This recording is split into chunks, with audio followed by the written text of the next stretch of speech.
굉장히 고퀄리티의 수준을 갖고 계시네요. 깜짝 놀랐어요. 여러분들 굉장히 자신을 생각할 때 자랑스럽게 생각하게 될 것 같아요. 수많은 교회를 다녀봤는데 이렇게 작고 큰 교회는 처음 봐요.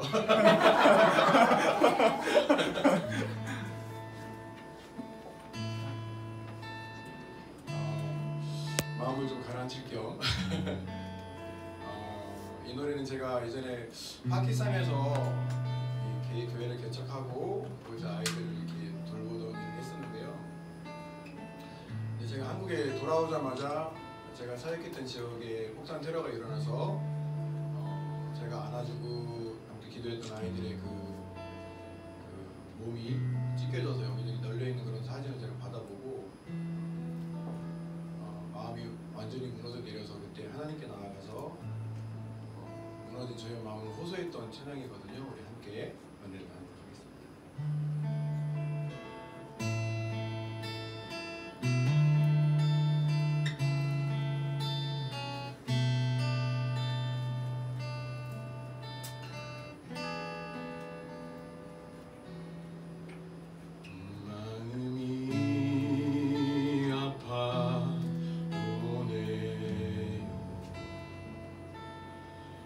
손에 힘이 없어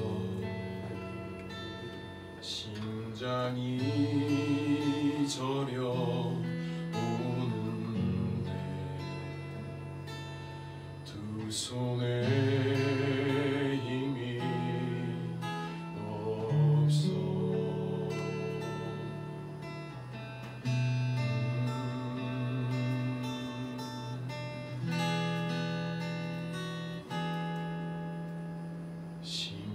심장이 저려 오는데 두 손에 힘이 없어 눈물이 터질 듯한데 두 손에 힘이 없어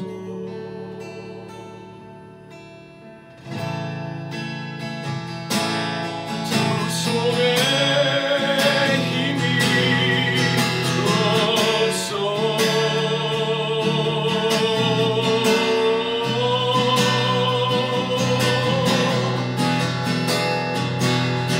어떻게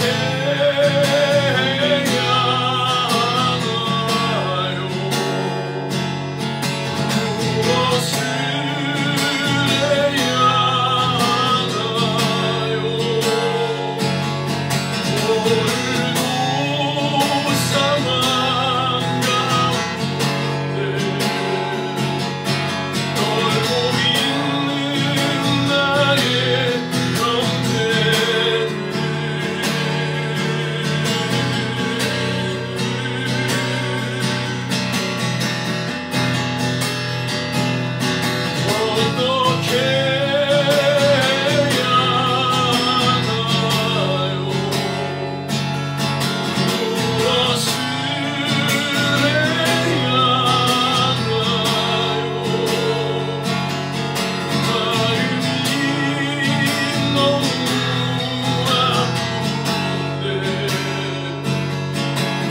소원 있어요? 소원?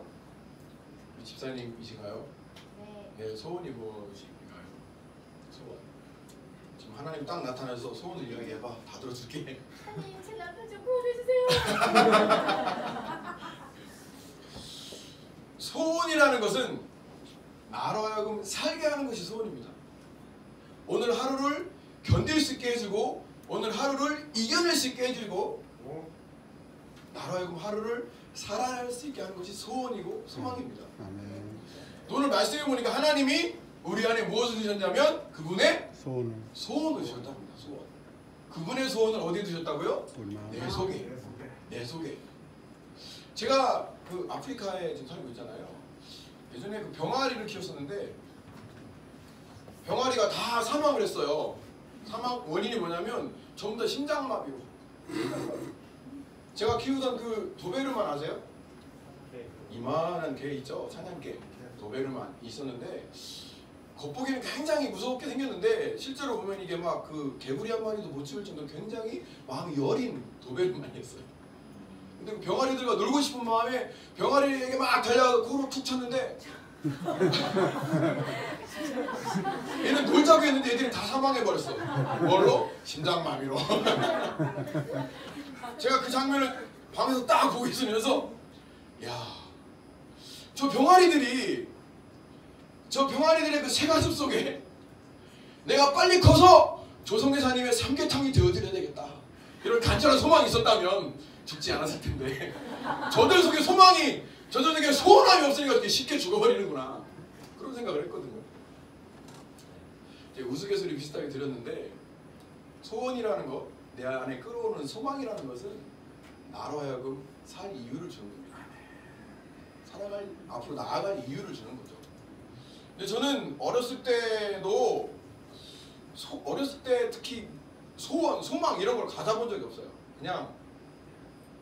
그냥 살았어요. 어떤 소망 때문에 산 게 아니라 사실 살고 싶지 않아서 처음 자살을 생각했을 때가 제가 12살 되던 해 어떻게 하면 죽을 수 있을까? 어떻게 하면 쉽게 죽을 수 있을까? 어떻게 하면 안 아프게 죽을 수 있을까? 자살에 대한 책을 사가지고 정독을 했어요. 정말 수십 가지 죽는 법이 있더라고요. 그래서 그 중에 한 가지 선택해서 죽어야 되는데 죽어야지 엄청 고민을 하는데 제가 그 고민을 하고 있을 그때 저보다 5살 많은 제 형이 뒷산에서 농약을 먹고 쓰러졌어요. 살아있어요. 걱정하지 마세요. 네, 다행히 저희 이제 둘째 아버지께서 발견하셔가지고 이제 병원에 이송해서 지금 아주 건강하게 잘 살고 있습니다. 근데 저희 형의 그런 자살 시도를 보면서 이제 자살에 대한 마음을 접게 됐어요. 에휴, 뭐 별로 살고 싶진 않지만 그냥 살아야 되겠다. 근데 초등학교 5학년 때 그 자살에 대한 고민을 하다가 중학교에 이제 올라가게 되면서 엄청난 그 고민에 빠지게 됐어요. 사람이 죽으면 어떻게 되지? 사람이 죽으면 어떻게 될까? 그냥 깜깜한 상태일까? 그냥 눈 감고 있는 걸까? 그냥 꿈을 꾸는 것처럼 또 다른 내가 등장해서 꿈속에서 내가 막 활동하잖아요. 그것처럼 내가 이렇게 활동하면서 할까? 죽음에 대한 것이 해결이 안 돼가지고 엄청 많이 힘든 시간을 보냈습니다. 근데 그런 시기를 보내고 있는데 여러분 아시겠지만 그 대전 새로운 교회 조영수 목사님 아시죠? 네, 그래서 보라 새것이 되었다 나의 저자이신 저희 작은아버지세요. 그때는 이제 그 서울에 이제 저희 셋째 작은아버지가 그때 목회하고 계셨는데 셋째 작은아버지 교회에 이제 전도사로 계실 때예요. 근데 제가 충청도 공주 출신인데 공주에 내려오셔서 저한테 물으시더라고요. 이중아, 예? 너 왜 사냐? 그러자마자 살아낼 이유가 없어가지고 죽어야지 이랬던 저에게 오셔서 넌 대체 왜 사냐? 이러시는 거예요. 그래서 그냥 할 말이 없어서 그냥 뭐 훌륭한 사람 되려고 사는 거 아닌가요? 그렇게 진로만 던져놓으시고 너는 예수님을 믿어야 돼 이렇게 말씀하지 않아도 그냥 가버리셨어요.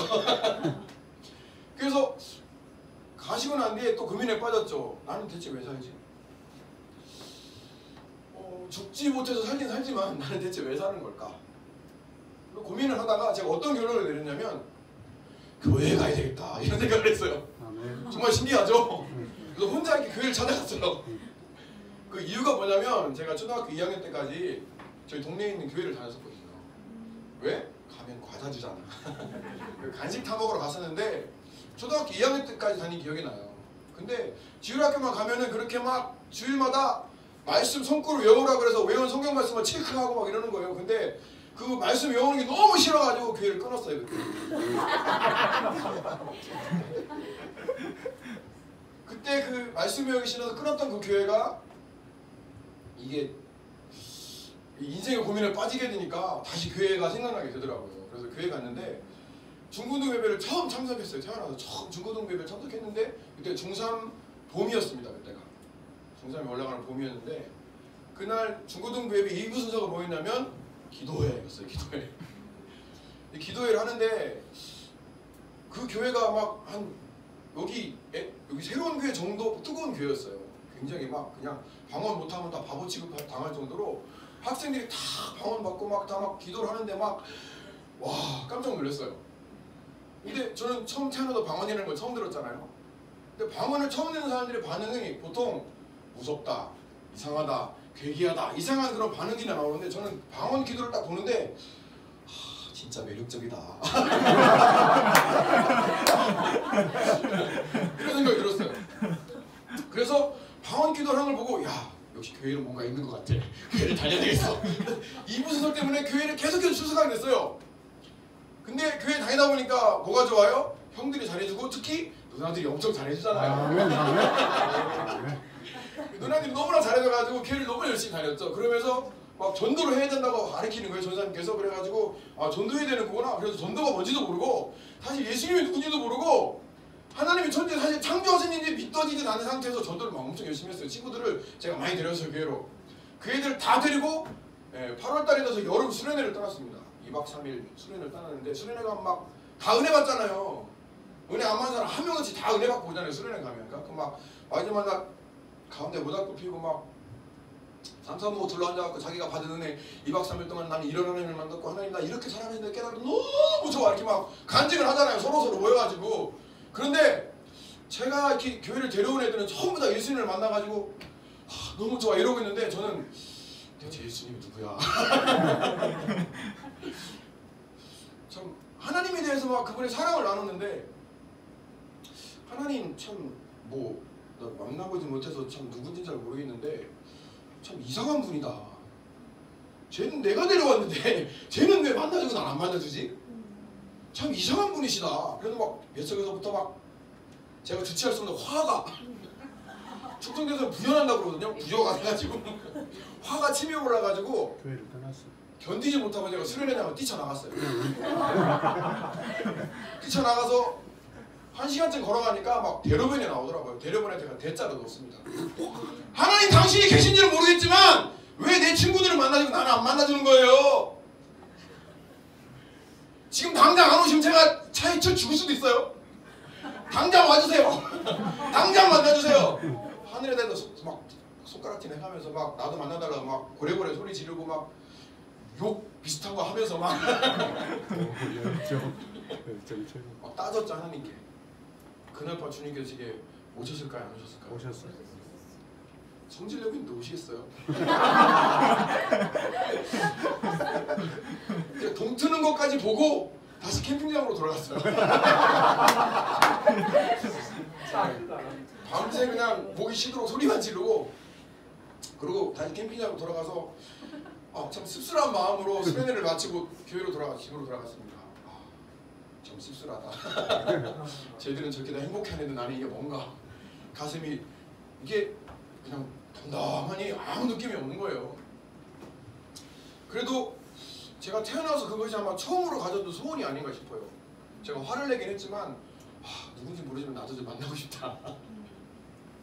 그것 때문에 성질을 내긴 했지만 근데 그때만 해도 그 모든 교회가 주일 저녁만 되면 7시쯤 되면 주일 저녁 찬양 예배 드렸습니다.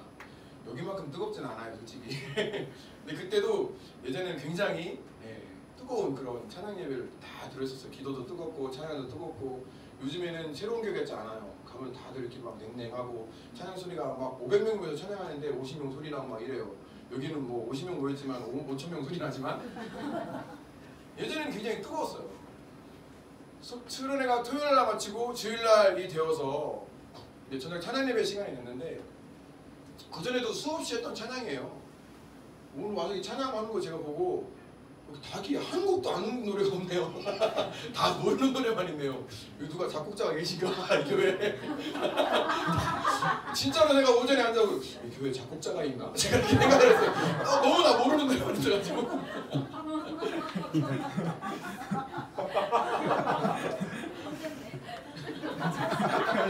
제가 처음에 그 왔을 때 느꼈던. 아 그래요?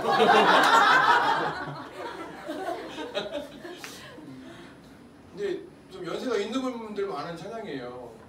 그가 찔림은 우리의 허물은 이남이요 그가 상함은 우리의 죄악을 이남이라. 이 찬양 아시는 분? 신앙에 그 경륜이 있는 분만 아는 찬양이에요. 요즘엔 안 하거든요. 그 찬양을 제가 교회 다니고 나서부터 정말 많이 불렀어요. 많이 불렀는데 그때마다 뭐 아무런 감동이 없이 그냥 노래를 한 거죠. 근데 그날 저녁에 그 찬양이 딱 시작하자마자 그 가사 하나하나가 가슴속에 막 화살처럼 팍팍 꽂히는 거예요. 그가 찔림은 너 때문이야. 그가 상함도 너 때문이야. 그가 죽으심도 너 때문이야. 아 이것이 그냥 그래서 믿음은 구원은 선물이라고 하는 거구나. 내가 억지로 막 머리를 고민하고 계산하고 따져보고 진화론과 창조론을 생각하면서 아 그래 창조가 맞지라고 생각한 것이 아니라 그냥 100% 믿어지는 거예요. 예수님의 사랑이 그분이 나를 위해서 죽으셨다는 게 100% 그냥 믿어지는 거예요. 그러면서 그때부터 막 울기 시작하는데 펑펑펑 울었어요. 한 1년 동안 운 것 같아요. 그냥 가만히 있어도 눈물이 나. 그냥 왜? 너무 좋아서 너무 감사해서 그리고 예수님께 너무 미안해서 나 때문에 그 고통당하신 걸 생각하니까 너무 미안해서 눈물이 그렇게 나더라고요. 그때 이렇게 울고 나서 참 하나님이 시력을 회복시키려고 눈이 엄청 밝아졌어요. 그때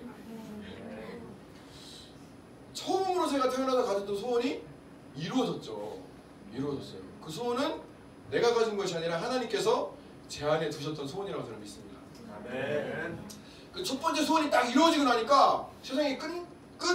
아니죠. 하나님이 두 번째 소원을 주시더라고요. 두 번째 소원. 제가 찬양하다가 예수님을 만났기 때문에 찬양에 대한 이런 하나님이 소원을 주셨어요. 그때 앞에서 다드림 찬양단이라고 굉장히 막 멋있는 그런 찬양팀이 있었거든요. 나도 저 찬양팀에 들어가서 나도 좀 뭐 악기도 하나씩 좀 해보고 그리고 나도 노래 좀 이렇게 좀 잘했으면 좋겠다. 제 노래 실력이 어느 정도였냐면 그때 주일 저녁 예배 때 가면은 한 100여 명 정도 성도님이 모였었거든요. 제가 딱 가운데 앉았었어요. 가운데 앉아서 찬양을 했는데 제가 이렇게 막 은혜 받아갖고 눈 감고 찬양하고 눈을 딱 뜨면 홍해가 갈라지는 기적이에요. 내 앞에 아무도 없어. 아무도 진짜 아무도 없어. 목소리가 엄청 큰데 음정 안 맞지, 박자 안 맞지. 저는요 진짜로 음악에 대한 개념 자체가 낮은 음은 작게 내고 높은 음은 크게 소리 지르면 되는 줄 알았어요. 그래서 높은 음이 나오면 무조건 소리를 막 고래고래 질러가지고 나는 은혜 받고 좋은데 예배 끝나고 나면 사람들이 저한테 와가지고 야 이승아 노래 좀 안 하면 안 돼? 너 때문에 내가 은혜가 안 돼. 노래 좀 하지 말라고. 가슴에 그냥 못이 팍팍 박히면서 주님 저도 노래하고 싶어요. 저도 찬양팀에서 하고 싶은데 이게 회중 찬양도 못하게 하네요. 정말 제가 새벽 기도를요 한 번도 안 빠져나왔어요. 새벽마다 가서 기도하고 학교 끝나면 무조건 교회로 달려갔어요. 교회 달려가가지고 무릎 꿇고 1시간씩 기도하고 주님 찬양하게 해주세요. 알려주세요. 막 그 저희 집이 부유한 집안이 아니라서 제가 저를 이렇게 학원 음악 학원이나 보내줄 만한 형편이 안 됐거든요. 하나님 저에게는 저희 선생님은 하나님 당신밖에 없습니다. 좀 가르쳐주세요. 그렇게 한 1년을 기도한 것 같아요. 1년을 정말 하루도 안 빼고 가서 이렇게 기도를 했는데 1년쯤 이렇게 기도를 하고 나니까 교회 형들이 기타를 치잖아요. 이렇게 딱 째려보니까 이렇게 딱 째려보고 있다가 가요. 기타 치다가 기타를 딱 놓고 가면 기타를 딱 잡고 치면 그냥 그대로 다 되는 거예요. 교회 누나들이 피아노를 딱 치잖아요. 딱 째려봐요. 딱 치고 가면 딱 치면 또 그대로 되는 거예요. 기도하고 소원을 품으니까 하나님이 이루어 주시더라고요. 그러고 나서 이 말씀을 보는데 이 성경 말씀이 이게 막 악보로 보이는 거예요. 노래가 말씀을 보면 노래가 떠오르더라고요. 그래서 노래를 지어서 그때부터 작곡을 시작해서 노래를 했는데 사람들이 찬양이 좋다는 거예요. 나에게 이런 일이 나에게 이런 일이 믿을 수 없는 그런 기적이 일어난 거죠. 그렇게 해서 두 번째 소원도 이루어졌습니다. 두 번째 소원이 딱 이루어진 거니까 제 마음에 해결되지 않은 한 가지 문제가 생각이 났어요. 그게 뭐냐면 저희 아버지에 대한 미움이 해결되지 않아서 정말 많은 힘든 시간을 보냈거든요. 지금은 저희 아버지는 굉장히 천사와 같은 분으로 변하셨어요.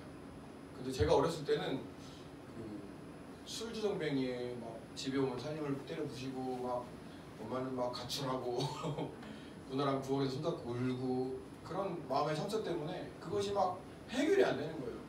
예수님께서 나를 사랑하셔서 나를 위해 십자가에 죽으셨다는 것도 다 믿어지는데 아무리 기도를 하고 아무리 용서하려고 막 결심을 해도 아버지를 용서하려고 하면 할수록 이 속에서 분노가 끓어오르는 거예요. 미운 아버지. 용서가 안 되는 거예요. 그래서 제가 상담을 했어요. 전사님께 찾아가서 이런 일이 제가 상태인데 어떻게 하면 우리 아버지 용서할 수 있겠냐. 전사님이 성령 충만 받으면 된다고 하시더라고요. 성령 충만. 한번 말해볼까요? 성령 충만. 성령 충만. 그래서 그때부터 제가 성령 충만 받기 위해서 매일 산에 갔어요. 산기도 산에 가가지고 소나무 하나 뽑으면 성령 받는다 그러더라고요, 권사님께서. 그 말만 믿고 산에 오면 막 얼마나 무서워요. 막 귀신 나온다 그러는데 랜턴 하나 들고 산에 막 정상까지 올라가가지고 제가 뽑을 수 있을 것 같이 생긴 얇은 소나무를 하나 잡고 기도를 하는데 여러분 아무리 얇은 소나무도 인간의 힘으로 뽑을 수 없습니다. 소나무를 뽑는다고 성령님 임하시잖아요. 소나무를 뽑아야 성령이 임하신다면 아무도 성령 받지 못했을 거예요. 그렇게 간절히 기도를 하는데 그렇게 막 성령 충만을 위해서 기도를 하는데 이 미움이 해결이 안 되는 거예요. 계속해서 아버지가 너무 미운 거예요. 근데 제가 고3으로 올라가기 바로 직전에 겨울방학 때 교단 전체 수련회, 학생 수련회가 열렸거든요. 그때 이제 고3이 되기 전에는 내가 반드시 성령 충만 받고 아버지도 용서하고 좀 자유로운 삶을 살리라 결심하고 이번 수련회 때는 꼭 성령 충만 받고 와야지 하고 수련회를 갔는데 하루가 지나고 또 하루가 지나고 또 하루가 지나고 마지막 밤이 다 가는데 이게 성령 충만이 사실 어떤 개념인지도 잘 모르겠고 성령 충만 받으면 어떻게 되는 건지도 모르겠고 그냥 아버지가 용서된다고 해서 성령 충만을 구했는데 뭔지가 모르겠고 이게 아무런 은혜가 없는 거예요. 그래서 야 이번에는 진짜 산에 가가지고 한 2시간 동안 빡세게 기도해가지고 성령 충만 반드시 받고 내려가야지. 그래갖고 저를 담당했던 선생님 찾아가가지고 저 마지막 날 밤에 가기 전에 가서 산기도 좀 하고 오겠습니다. 그랬더니 선생님이 너 혼자 가면 귀신 들려. 친구들 모아면 보내줄게. 그래가지고 제가 5명의 친구들을 꼬셔가지고 같이 산기도 가자. 성령충만 받는데 그래 꼬셔가지고 그 친구들이랑 같이 선생님과 함께 산 중턱까지 이렇게 올라갔어요. 올라가서 이제 이렇게 한 30m, 40m 떨어져서 각자 이제 또 소나무 하나씩 붙잡고 기도를 시작했는데 근데 그때 당시 제게 약간 그 신체적인 결함이 있었습니다. 수련회 가기 직전에 제가 자전거를 타다 넘어져가지고 앞니빨이 하나가 똑 부러졌었어요. 그래가지고 그때 임시로 진짜 이빨 해놓기 전에 임시로 이렇게 붙이는 거 있잖아요. 플라스틱 같은 거 얇게 딱 붙이는 거 이빨 있는 것처럼 속이는 거 그걸 딱 붙이고 갔는데 그게 잘 빠져요. 조심해야 되는데 제가 막 너무 간절한 마음에 주여 삼창하고 기도를 시작했는데 주여! 주여! 주여! 근데 이빨이 툭 튀어나간 거예요. 겨울 수련회잖아요. 낙엽이 쑥 기다리는데 이빨을 찾을 수가 없는 거예요. 여자아이들 한 150명, 남자아이들 한 150명, 한 300명 정도 하는 모였던 수련회인데 이빨이 하나 없다고 생각해보세요. 이건 죽음이죠, 죽음. 난 죽었다. 연구되고 바보 됐구나. 난 죽었다. 그때부터 그 시간부터 제가 필사적으로 막 이빨을 찾기 시작했습니다. 나머지 말 한 장 한 장 조심스러워 벽하면서 막 이빨 찾았는데 2시간 걸렸어 이빨 찾는데. 결국 찾아서 딱 꼽았는데 딱 꼽는 순간 선생님께서 시간 됐다 내려가자.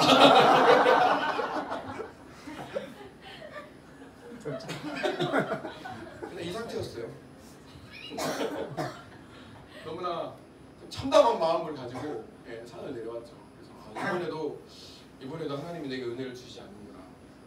참 씁쓸한 마음을 가지고 그 밤을 보내고 마지막에 폐예배가 됐는데 폐예배 목사님 축도까지 다 끝났는데 아무런 은혜가 없는 거예요. 이번에도 이렇게 끝나는구나. 축도가 다 끝났는데 그 인도하셨던 목사님께서 우리 헤어지기 전에 우리 주제 찬양 한번 하고 헤어집시다 그래가지고 추가로 주제 찬양을 했어요. 그때 주제 찬양이 뭐였냐면 잘 알려지지 않은 찬양인데 주님 품에라는 찬양인데요. 주님 품에 새 생활 안에 이 찬양을 수련회 때 수십 번도 더 불렀는데 마지막 날 이 찬양이 딱 시작되자마자 옛날에 예수님 만날 때 그 어떤 그 느낌 있잖아요. 은혜, 믿음. 찬양이 시작되자마자 내가 알 수 없는 그 기쁨, 기쁨이라는 단어로도 사실 제대로 설명이 안 되는데 제가 감당할 수 없는 그 기쁨이 뱃속에서부터 막 솟아나는데 와 그때요 제가 다니던 교회가 그 장로교 중에서도 순장이었습니다. 순장교단이 어떻게 세워진 교단이냐면 일제시대 때 그 신사참배하지 않은 목사님들이 모여서 만든 교단이 순장교단이에요. 그래서 굉장히 보수적이고 어느 정도였냐면 내가 죄 짓고 사택에 들어가면 죽는다고 저는 생각을 했어요. 그리고 주일날 어떻게 가르쳤냐면 주일날 예배 끝나고 나가다가 사탕 사 먹으면 죄를 짓기 때문에 지옥 간다고 배웠고 제가 그 세례 문답을 하러 사택에 한번 딱 들어가 본 적이 있는데요. 그 일주일 동안 제가 얼마나 막 기도하고 열심히 살았나 몰라요. 그 들어갔다 죽을까봐. 거기는 사택은 너무나 거룩한 처소이기 때문에 제가 죄를 가지고 들어오면 죽어버릴까봐 정말 일주일 동안 정말 정결하게 살다가 금식하고 이렇게 기도하고 사택에 들어가서 세례 문답을 했던 기억이 나는데요. 그 정도로 보수적인 교회. 목사님은 화장실도 안 가시고 거룩하셔가지고 잘못 만지면 그분의 거룩함 때문에 내가 죽어버릴 수 있는 그런 굉장히 보수적인 이상한 교회죠. 그런 교회를 다녔는데 이렇게 막 그 성령님이 막 이 뱃속에서 막 기쁨을 주시고 막 성령 충만해지니까 그런 게 아무것도 생각이 안 나고요. 막 목사님 내가 죽던 말던 제 옆에도 목사님을 끌어안고 제가 막 사랑한다고 100번을 얘기한 것 같아요. 목사님 사랑해요. 목사님 사랑해요. 목사님 사랑해요. 죽던 말던 사랑해요. 목사님 사랑해요. 그리고 문을 딱 열고 나왔는데 나뭇잎이 막 바람에 흔들리는데 이종아 성령 충만 받는 거 축하해 이러는 것 같은 거예요. 그전에 그냥 다 똑같이 보였던 것들이 세상이 너무나 아름다운 거예요. 그냥 길가에 핀 그 들풀 하나도 너무나 아름다운 거예요. 하나님 나무라고 이거 만드셨구나. 너무나 세상이 아름다운 거예요. 근데 그때 제 마음속에 딱 떠오르는 사람이 누구였냐면 저희 아버지. 그전에는 아버지만 생각하면 속에서 막 분노가 이끌어지는데 아버지가 딱 떠오르는데 불쌍한 우리 아버지. 불쌍한 우리 아버지. 예수님도 모르고 평생 술의 노예로 살고 불쌍한 우리 아버지. 우리 아버지도 이 예수님 만나야 되는데 우리 아버지도 이 성령님 안에서 살아야 되는데 그래 그때부터 제가 저희 부모님을 중보기도를 시작했습니다. 우리 아버지, 우리 어머니도 예수님 믿게 해주세요.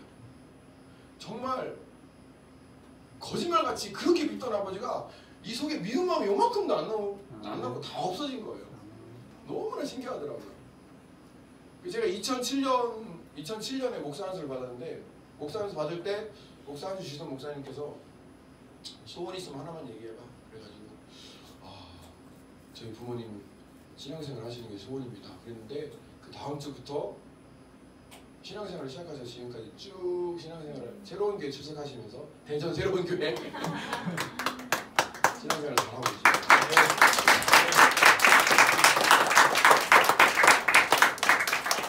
그렇게 성령의 은혜를 막 받고 나니까 이게 주님의 복음을 전하지 않고서는 견딜 수 없게 됐어요. 그래서 나도 말씀을 전하는 사역자가 되야 되겠다. 그래서 주님 제가 열심히 공부해서 신학교 가겠습니다.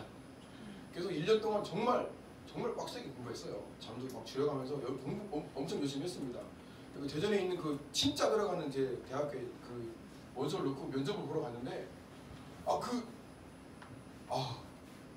면접 보러 문을 딱 여는데 서류를 딱 보시다가 침례 안 받았네? 침례 받고 와. 면접 보는 의자에 앉아도 보지도 못하고 쫓겨났어요. 침례 안 받았다고. 그래서 그 뒤로 거기 10년 동안 그 근처도 안 갔는데 그때 당시는 뭐 2차, 3차 전형이 아예 없었어요. 한번 떨어지면 1년을 기다려야 됐어요. 그때는. 신학교 가야 되는데. 신학교 가서 주님에 대해서 공부하고 나도 말씀 전하는 사역자가 돼야 되는데 너무 미웠어요. 그 학교가. 나를 거부하다니. 나를 거부하다니. 너무 미웠어요. 그래도 포기할 수 없죠. 그래서 1년 동안 또 열심히 공부하면서 신학교에 가기 위해서 열심히 공부를 하고, 그래서 이제 저희 새로운 교회 같은 교단에 백석 교단이잖아요. 백석 신학교에 원서를 넣었는데 붙었던 학교 통지서가 날라온 거예요. 너무 좋아가지고 제가 아까 춤추는 것처럼 제가 춤을 췄어요. 막 춤을 췄는데 학교 통지가 날라오고 다음날 또 뭐가 날라왔냐면 입영 통지서가 날라왔어요. 아니 내가 주님의 군사가 되겠다고, 주님의 군인이 되어서, 용맹한 주님의 장군이 되어서 내가 복음을 전하겠다는데 하나님 군대가 뭡니까? 나보고 가서 총 쏘는 거 배워갖고 라는 겁니까 주님? 대체 날 원하시는 게 뭡니까 주님? 저 신학교 좀 보내주세요. 저 하나님에 대해서 알고 싶고 주님 복음을 전하는 사역자가 되고 싶네요. 저 좀 신학교 좀 보내주세요. 막 때렸었죠. 이렇게 막 기도를 하고 있는데 그때 당시 저희 고모님께서 새로운 교회 권사님이신 저희 그때 당시 저희 고모님께서 저보고 이제 병원 좀 같이 가달라고 이렇게 부탁을 하셔가지고 고모님을 모시고 이제 병원에 갔는데 저희 고모님이 병원에서 검사하시다가 야 희정아 너도 그냥 기본 검사 한번 해봐 그래가지고 뭐 피 검사, 서른 검사 여기까지 했는데 의사 선생님이 딱 보더니 이거 좀 안 좋은데 군대를 못 갈 수도 있겠어. 딱 그런 거예요. 네? 뭐라고요? 그래가지고 제가 그 길로 그 대전 충대병원에 달려가서 이모 수습을 하고 네, 콩팥 조직 검사를 했습니다. 이게 불치병이에요. 불치병이라 이게 그 병에 걸린 사람들은 이게 막 신체가 썩어요. 발이 썩고 손이 썩고 나중에는 실명되고 제대로 된 사회활동을 할 수 없는 그런 엄청난 병이고, 예, 불치병이에요. 아직까지도 치료제가 없어요. 불치병이에요. 때로는 어떤 사람들이 이게 막 혈관이 막혀가지고 막 뇌에서 피가 터지기도 하고 막 엄청 무서운 병이에요. 이건 진짜.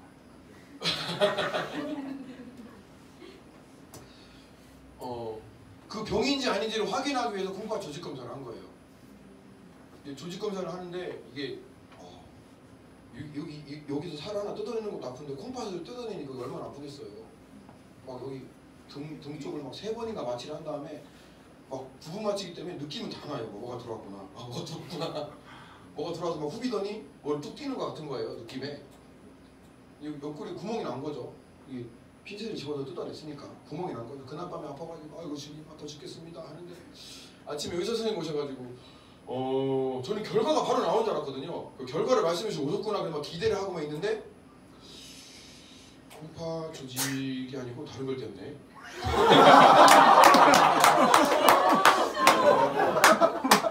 내일 다시 한번 합시다. 그냥 나가버리는 거예요. 나 저 기가 막혀가지고. 아이고 주여.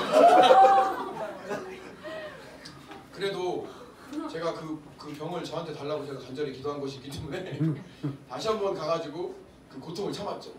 그러고 나서 이제 2주 있다가 결과가 나오는데 결과를 보러 갔는데 의사 선생님 얼굴이 안 좋으시더라고요. 젊은 사람이 안 됐네. 그러면서 그 불치병 판명을 받고 뭐 그 의사 선생님 손을 붙들고 감사합니다 100번 하고 그리고 이제 신학교 입학을 했어요. 근데 제 생사 화복에 하나님께 있잖아요. 죽는 것도 하나님께 있고 사는 것도 하나님께 있고 아픈 것까지 저는 하나님께 있다고 믿거든요. 저는 제 인생을 통째로 하나님께 드렸고 나는 내 것이 아니기 때문에 내가 사실 병이 있더라도 별 상관이 없었어요. 왜? 내가 주님 거니까. 주님 거니까. 그럼 담대함이 있었어요. 그렇다고 고통이 없었느냐? 그렇진 않아요. 아파서 죽을 뻔한 적이 한두 번이 아니에요. 오늘 밤 내가 못 견디고 죽을 수도 있겠구나. 이렇게 큰 고통이 찾아온 날이 많이 있었어요. 근데 하나님의 은혜가 놀라운 것이 제게 어떤 육체적인 그런 고통이 찾아올 때마다 저는 교회에 갔어요. 막 몸을 질질 끌면서 갔어요. 걸을 수 있는 힘도 없어서 몸을 진짜 질질 끌면서 교회를 가서 피아노 앞에 앉든 기타를 잡든 그때마다 하나님께서 새로운 찬양을 주셨어요. 그 찬양을 정말 시간이 가는 줄 모르고 계속 불러요. 1시간, 2시간, 3시간. 그냥 이 부분은 이렇게 해서 여기는 솔로하고 여기는 시로하고 이것이 아니에요. 그냥 처음 듣는 노래인데 제가 처음 부르는 거예요. 그냥 하나님 곡을 한 곡을 그냥 통째로 팍 주시는 거예요. 그것을 계속 불러요. 예, 오늘 아까 예배 전에 했던 찬양처럼 그냥 통째로 팍 주세요. 시간 가는 줄 모르고 찬양을 하다 보면 내가 언제 아팠냐는 듯이 몸이 가벼워지고 가뿐해지고 굉장히 몸이 회복이 되는 거예요. 그렇게 은혜로운 시간을 한국에서 이제 신학교 공부를 하는 동안 그렇게 세월을 보냈어요. 근데 하나님께서 제가 신학을 시작하면서 제게 주신 또 하나의 소원이 뭐냐면 선교사가 되라는 그런 소망을 주셨거든요. 네가 지금은 아팠다가 회복됐다가 아팠다가 회복됐다 하지만 네가 선교를 나가면 네 아픈 부분에 대해서 내가 100% 책임져 줄게. 이런 약속을 하나님이 주셨어요. 그래서 제가 2001년도에 처음 남아프리카를 갔는데요. 지금부터 17년 전이죠. 제가 남아공에서만 딱 10년을 있었거든요. 10년 사역하는 동안 한 번도 감기도 걸려본 적이 없어요. 이거 콩팥도 아파본 적이 없고 너무나 그냥 건강한 사람보다 더 건강하게 살았어요. 그래서 가는 곳마다 담대하게 막 간증을 했던 기억이 나요. 여러분 제가 바로 살아있는 기적입니다. 하나님께 그렇게 은혜를 주셔서 그쪽에서 이렇게 10년을 사역을 하는데 남아공에 가기 전에 하나님께서 주셨던 말씀의 약속이 있는데 그게 뭐냐면 제가 읽어드릴게요. 시편 146편 말씀인데요. 할렐루야 내 영혼아 여호와를 찬양하라. 나의 생전에 여호와를 찬양하며 나의 평생에 내 하나님을 찬송하리로다. 방백들을 의지하지 말며 도울 힘이 없는 인생도 의지하지 말지니 그 호흡이 끊어지면 흙으로 돌아가서 당일에 그 도모가 소멸하리로다. 야곱의 하나님으로 자기 도움을 삼으며 여호와 자기 하나님에게 그 소망을 둔 자는 복이 있도다. 그 밑으로 계속 읽어보시면 여호와 하나님께서 야곱의 하나님께서 과부들의 하나님이 되시고 고아들의 하나님이 되시고 사실 마음에 어떤 두려움이라는 게 있었거든요. 내 삶의 변화에 대한 두려움이 있었어요. 사실 아프리카라는 곳이 굉장히 저에게는 미지의 세계였고 알 수 없는 곳이었고 지금만 해도 뭐 휴대폰으로 딱딱딱 두드리면 정보가 쫙 나오지만 그때만 해도 이게 막 투지폰 인터넷도 하기 힘든 막 이런 상황이라 정보도 많이 얻을 수가 없었고 그래서 제가 남아공에 처음 가서 비행기에서 내릴 때 비행기 타면 베개 주잖아요. 베개를 훔쳐갖고 내렸어요. 남아공 가면 베개도 없고 밀리면서 살아야 되는데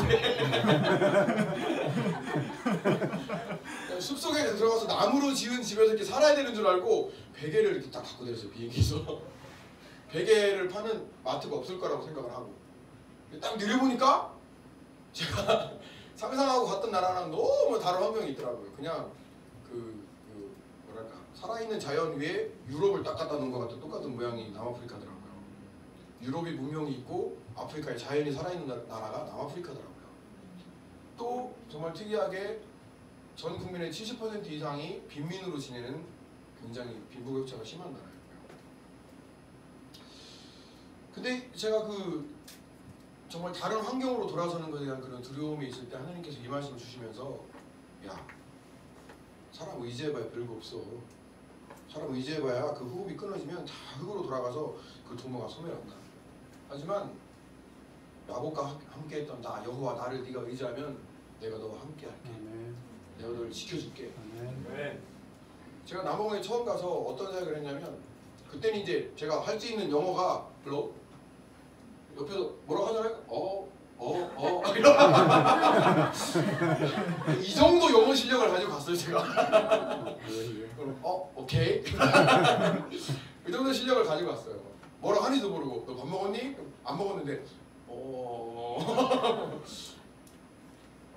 근데 그때 이제 갔는데 선교 사역을 그쪽에서 막 아프리카에서 13년을 하셨던 선교사님이 이제 한인교회를 이렇게 개척을 하셔가지고 한인교회 담임 목사로 계신데 그 교회에서 이제 제가 한인교회의 그 교회 활동을 뭐 찬양팀도 훈련시켜주고 이렇게 막 활동을 하면 저한테 이제 선교를 할 수 있도록 그 도와주시고 선교에 대해서 많이 알려주신다고 하더라고요. 어떻게 선교를 해야 되는지. 그분은 이미 제가 2001년도에 갔을 때 그분이 이미 13년간 그곳에서 흑인 사역을 하셨던 분이니까 아 하나님께서 길을 열어주시는구나. 그래가지고 한인교회에 가서 그 교회를 돕기 시작했습니다. 근데 처음에는 찬양팀이었는데 한 주가 지나니까 뭐 구역 예배도 가야 되고 또 한 주가 지나니까 또 뭣도 해야 되고 뭣도 해야 되고 새벽 예배 가야 되고 선교지에 갈 시간이 없을 정도로 교회 사역이 너무나 바쁜 거예요. 근데 마음이 막 너무 괴로운 거죠. 아 나는 한인교회에서 내가 이럴 거면 한국에 있지 내가 여기를 왜 왔어. 마음이 너무 괴로운 거예요. 하루하루가 너무 괴롭고 막 힘든 거예요. 막 마음이 병이 막 뼛속까지 막 저미는데 견딜 수가 없이 너무나 힘든 거예요. 결단을 해야 되잖아요. 이게 여기서는 안 되겠다 나가야 되겠다 하는데 이분이 선교사의 대선배님이기도 하시죠. 그리고 아직까지도 거기에서 제가 6개월이 있었는데 6개월이 있었는데도 막 영어가 막 엄청 잘 되는 상태는 아니라 뭔가 좀 도움을 받아야 되는 상황이었고 어떻게 해야지 어떻게 하는데 하나님께서 제가 남아공에 가기 전에 주셨던 말씀이 생각났어요. 바로 10편 146편 말씀. 도울림 없는 인생을 의지하지 마라. 나를 의지해라. 그래가지고 그 목사님하고 대판하고 나왔어요. 근데 서로 이제 상처가 되긴 했지만 몇 년 후에 그분과 굉장히 또 친해져서 같이 사역을 하는 서로 돕는 관계가 됐습니다. 그렇게 해서 이제 제가 처음 이제 혼자 독단적으로 선교를 시작을 하게 된 거죠. 그래서 제 집에서 한 600km 떨어진 지역에 제가 선교센터를 방문하려고 갔다 오는 길에 차가 길에서 섰어요. 그때 당시 제가 타던 차가 일본 도요타 캠리 아십니까? 네. 엄청 고급차죠. 39만 킬로 탄 도요타 캠리를 제가 사가지고 39만 킬로가 몇 킬로인지 감도 안 오죠. 그 차를 타고 더반이라는 한 600km 떨어진 걸 갔다 오다가 300km 딱 왔는데 300km를 더 와야 되는 차가 길에서 쓴 거예요. 근데 걱정이 돼야 정상이잖아요. 사실 뭐 보험회사에 전화해가지고 여기 위치가 어딘데 그래 차를 뭐 견인차 보내줘라 이렇게 말할 수 있는 영어 실력도 안 되고 걱정이 돼야 되는데 뭐 웃음이 나오더라고요. 얼마나 웃었나 몰라요. 차를 그냥 차가 엔진이 막 연기가 펄펄 나는데 한쪽에 해놓고 얼마나 웃었나 몰라요. 근데 웃기 싫어. 제가 미쳤나 보다 해가지고 그랬는지 백인이 지나가다 서가지고 무슨 일이냐고 차가 망가졌다고. 그랬더니 그 백인이 보험회사에서 다 알아서 전화를 해주더라고요. 근데 견인차 와가지고 거기가 이제 해리 스미스라는 지역인데 거기를 이제 제 차를 견인해가지고 갔어요. 갔는데 차가 바로 아제이터가 망가져가지고 거기 아제이터가 불이 났다는 거예요. 그래가지고 고치는데 한 3박 4일 걸린대요. 그때 당시에 제가 주머니에 6,000원 있었거든요. 제가 남아공 처음 갔을 때 50만 원 갖고 갔어요. 근데 6,000원이 주머니에 딱 있었는데 나 지금 솔직히 지금 6,000원밖에 없고 차 수리비도 없고 3박 4일을 어디서 있냐. 차는 고쳐줘라. 내가 어떻게든 차 고치는 값은 내가 3박 4일 동안 구해볼 테니까 나 여기 지금 여기 차 고치는 그 정비소에서 좀 데워줘라. 그랬더니 이 친구가 정말 특이하게 저보고 묻는 거예요. 너 크리스찬이야? 묻는 거예요. 나 크리스찬 맞는데? 너 진짜 크리스찬이야? 나 크리스찬 맞아. 너 진짜 크리스찬이야? 나 하나님 믿는 크리스찬이고 선교사고 나 크리스찬 맞아. 근데 이 친구 어디로 전화를 하는데 몇 년 전에 제가 그 차가 쓴 그 정확한 그 자리에 몇 년 전에 다른 백인 선교사님이 지나가다 그 자리에 차가 쓴 거예요. 그 저랑 똑같은 케이스로 그거에 차가 견인이 되어서 그분이 어디 호텔을 연결해줘서 그 선교사님을 통해서 막 하여튼 그 지역에서 제일 고급 호텔이거든요. 그 호텔과 그 선교사님 연결되어 있는데 다 세 사람이 연결되어 있대요. 정비사, 그 선교사님 그리고 호텔 주인이 연결되어 있어가지고 선교사랑 막 서로 막 상의를 하더니 그 리무진을 딱 보내주자고 제가 리무진 타고 딱 갔는데 호텔에 그 호텔 사장님, 사모님, 딸 둘 딱 4명이 나와가지고 저를 정중하게 맞아주면서 네가 우리 호텔에 와서 신세지는 게 아니라 내가 너를 우리 호텔에 VIP로 초대를 하는 거니까 차가 고쳐줄 동안 호텔방을 2개를 주더라고요. 뭘 하라고 그런지 모르겠는데 이 방에서도 자고 저 방에서도 자고 식당에 가서도 먹고 싶은 거 마음대로 시켜 먹으라서 제가 거기서 고급 비싼 것만 골라가지고 다 시켜 먹고 그리고 차가 딱 수리될 좀 되고 나니까 친구 중에 한 명이 이제 1년 동안 직장을 다니다가 그만두게 돼서 퇴직금을 30만 원 받았는데 그걸 붙인다. 그래가지고 그 돈을 가지고 차 수리비랑 딱 맞아가지고 차 수리비 되고 그리고 차를 끌고 이제 올라왔던 기억이 나요. 그때 하나님이 저에게 엄청 강력한 메시지를 주셨어요. 그 봐라. 네가 사람 그 도움 등지고 나오면 안 될 것 같았지만 나를 의지하니까 되잖아. 이런 확실한 믿음을 주셨고 아멘. 그 이후로 계속해서 사람보다는 하나님 의지하게 됐고 정말 지금까지 처음에 50만 원 갖고 아프리카 갔지만 지금까지 한 번도 하나님 굶기신 적 없고 그리고 처음에 남아공에 갔을 때 하나님이 그 공동체에 대한 꿈을 주셨거든요.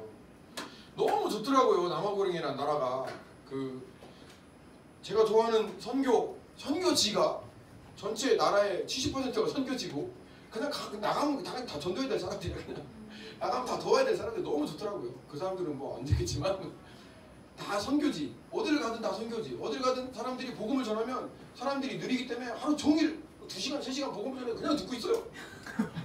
너무 좋더라고요.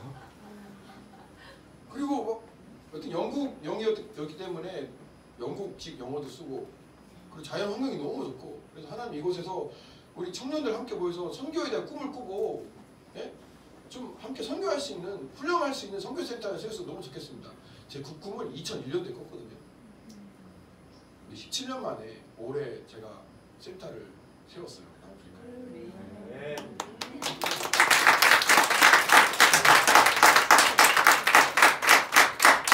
앞에 브로셔를 제가 간단히 여기 보시면 저희가 이제 그쪽에서 6가지 지금 사역을 하고 있는데 어떻게 사역을 하고 있는지는 저 브로셔를 보시면 더 알 수 있고 그리고 네이버 카페에 들어가셔서 남아공 소리마을 제 공동체 이름이 소리마을이거든요. 소리마을 공동체 예수님의 그 초림을 예배했던 광야에서 외쳤던 세례 요한의 소리 너는 누구냐? 그랬을 때 나는 소리다.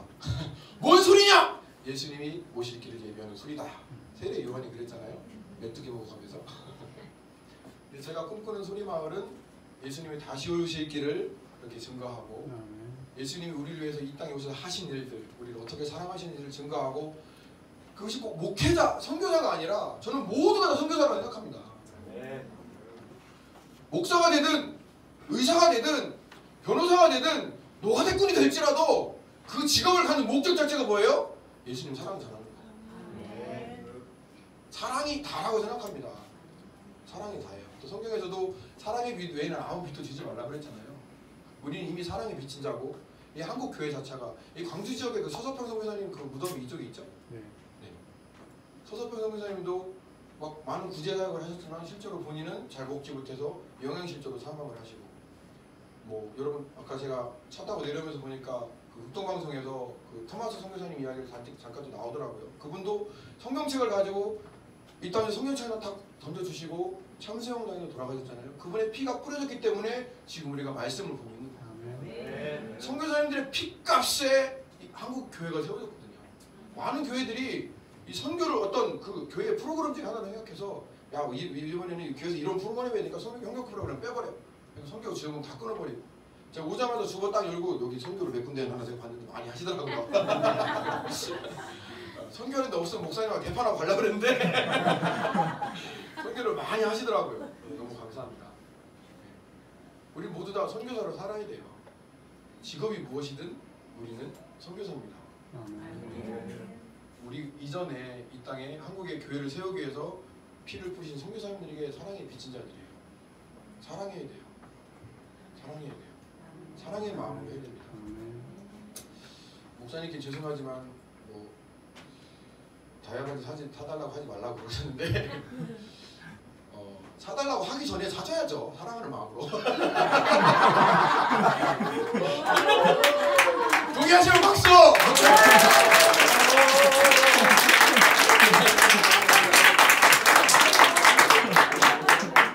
그게 사랑이죠. 저는요 사달라고 하지 말라는 거지 그냥 알아서 사주라는 건 그거 그 사랑의 빛 외에는 다른 빛을 주지 말라 그러면서 어떤 말씀이 나오냐면 내 이웃을 내 몸과 같이 사랑해라 이런 말씀이 나오거든요. 우리가 사랑의 빛을 갚을 수 있는 방법은 한 가지밖에 없어요. 100% 다 갚을 수는 없겠지만 그나마 조금 갚을 수 있는 방법이 있는데 말씀을 보면 나의 이웃을 내 몸과 같이 사랑하면 그 사랑의 빚을 갚는 거랍니다. 아멘. 나보다도 내 아내를 더 사랑하고 나보다도 내 자식을 더 사랑하고 내 자식보다도 내 이웃의 자식을 사랑하고 이 한국에 있는 자식들도 중요하지만 외국에 있는 자식들도 중요하고 저희가 고아원이나 에이즈 환자 그런 아이들을 데려다가 교육하는 일을 하거든요. 남의 자식도 내 자식처럼 노트북 살 돈 모아가지고 다이아몬드 사주고 나보다도 남을 더 사랑하고 남을 나보다 더 귀히 여기는 이런 마음이 바로 선교의 마음이 아닌가. 아멘. 우리 모두 하나님께 파송받은 선교사입니다. 가지고 승리하며 오늘처럼 행복하게 사시길 소망합니다.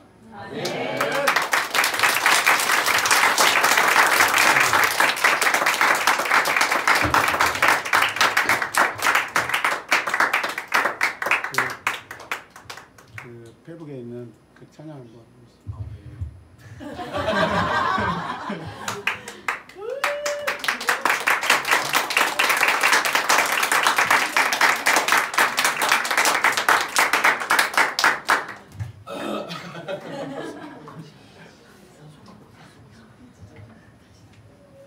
원래 이 찬양 집회하면 이게 성대를 잘 컨트롤하면서 잘 쉬더라도 조금만 쉬도록 노력을 하는데 오늘 찬양팀이 찬양을 해준다 그래서 사실 어제 그저께 금요 철야 예배 인도할 때 목을 다 썼어요. 마음 편하게 다 썼어요 목을. 아멘. 그 덕분에 제가 진짜 마음껏 찬양하고 기도하는 시간을 보냈습니다. 아멘. 목소리는 좋지 않더라도 주님의 은혜로 회복 있는 노래 하도록 하겠습니다. 손가락 맞지 말고. 나의 모든 삶이라는 찬양인데요. 이 찬양은 어떻게 쓰게 됐냐면 이것도 똑같이 제가 엄청 아팠을 때 하나님이 주신 곡이거든요. 정말 몸이 아파서 아무것도 할 수 없는 상태였어요. 근데 이때는 몸만 아픈 것이 아니라 마음도 다 무너져 내렸었어요. 이렇게 연약한 몸을 가지고 내가 대체 주님을 위해서 뭘 한다는 거지? 아니 나는 주님께 드리고 싶은데 주님 내가 주님께 뭘 드릴까 생각해 나를 돌아보니까 병든 몸 맨날 결심했다 무너진 연약한 마음 지금 상한 마음 주님께 드릴 게 이거밖에 없는 거예요. 근데 그 순간에 하나님이 제게 말씀하시는 거예요. 그래도 난 네가 좋은데 그래도 난 네가 좋은데 어쩌냐? 네가 좋은데 어쩌냐? 네가 연약하다고 내 사랑을 너에게 부어줄게. 네가 연약하다고 나의 영을 너에게 부어줄게. 강하고 담대하라. 이 마음을 주셨어요. 이때 하나님이 주신 마음이고 그때 주신 찬양입니다. 함께 은혜를 나누겠습니다.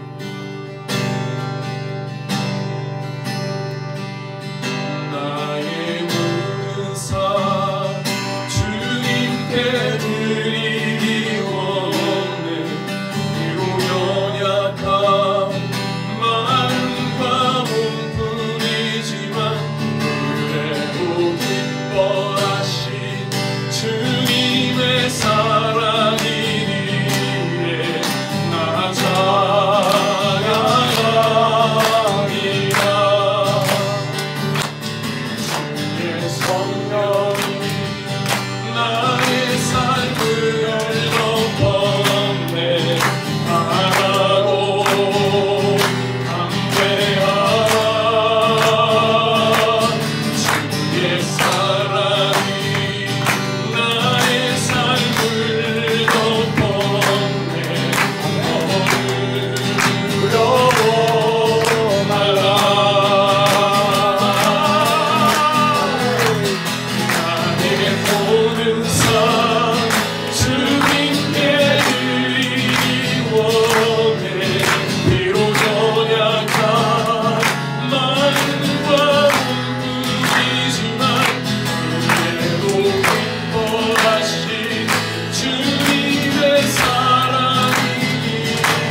여호와